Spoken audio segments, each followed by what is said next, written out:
Hello সবাইকে, আজকে আমি আপনাদেরকে আমার পাখিগুলোর আপডেটগুলো সম্পর্কে দেখাবো। চলুন সর্বপ্রথমে আমাদের সবগুলো পাখির আপডেট আজকে আমি আপনাদেরকে জানাই দিব একে একে করে। সর্বপ্রথমে চলুন শুরু করে দেওয়া যাক এই অ্যালবিনো এবং লুটিনো পাখি জোড়াটাকে দিয়ে। তো এই অ্যালবিনো এবং লুটিনো পাখির জোড়াটাকে আমি কয়েকদিন আগে কিনে এনেছিলাম, যদিও এখন খুব একটা ভালো রেজাল্ট দিচ্ছে না। এখানে জোড়া নিয়েছে ঠিকই, তবে হচ্ছে আপনার এখানে খুব একটা কাজ করছে না। এখানে একটা ব্রিডিং বক্স লাগিয়ে দিয়েছে, আর হচ্ছে আপনার এই যেখানে ব্রিডিং কোর্স করাইতেছে ওদেরকে, সো যাতে করে হচ্ছে ওরা ডিম বাচ্চা করে।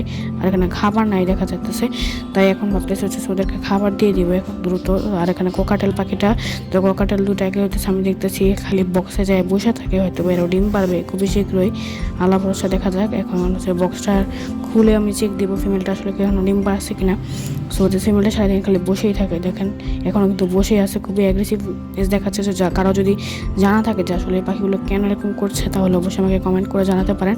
আর এখানে এটা কিন্তু এখনো ডিম পারে নাই দেখতেছেন। আর হচ্ছে এখানে মেলটা বাইরে খালি বসে থাকে, মেলটা বাইরে দিয়ে পাহারা দেয় আর কি মূলত, যেটা আপনার এটাও একটু জানার কথা।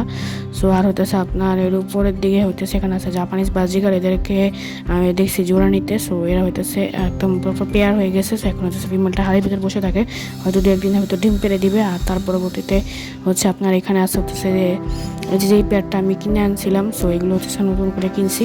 সো এই পেয়ারটার ভিতরে মেলটা হইতেছে পুরানো আর ফিমেলটা তো এগুলো হচ্ছে হাড়ি লাগাই দিচ্ছি, এগুলো হয়তো ডিম পেড়ে দিবে। সো আমি হচ্ছে মূলত জাস্ট হাঁড়িগুলো লাগাই দিচ্ছি, নতুন করে সবগুলো ব্রিডে দিচ্ছি। এর আগে রেস্টে ছিল ম্যাক্সিমাম, তো মোটামুটি 10-12 দিনের মতো রেস্টে দিচ্ছি।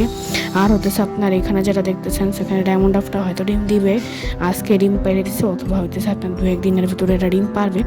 তো এখানে বাচ্চা দিচ্ছে এরা, কিন্তু একটা বাচ্চাও আমাকে দিছিল।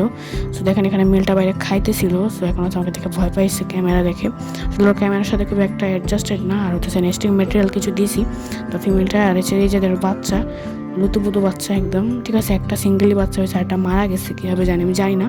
তো যাই হোক, আমি হচ্ছে এখানে কেয়ার করতে পারিনি। সো দেখতেছেন এখানে কত সুন্দর এই জোড়ার বাচ্চাটা, একটা বাচ্চা আছে। সো এখানে আর হচ্ছে আরেকটা সর্বশেষ পাখি, সেটা হচ্ছে আপনার মূলত ল্যাংড়া। তো ল্যাংড়াকে কিন্তু আমি ছেড়ে রাখছি, সো ল্যাংড়া মজাদার।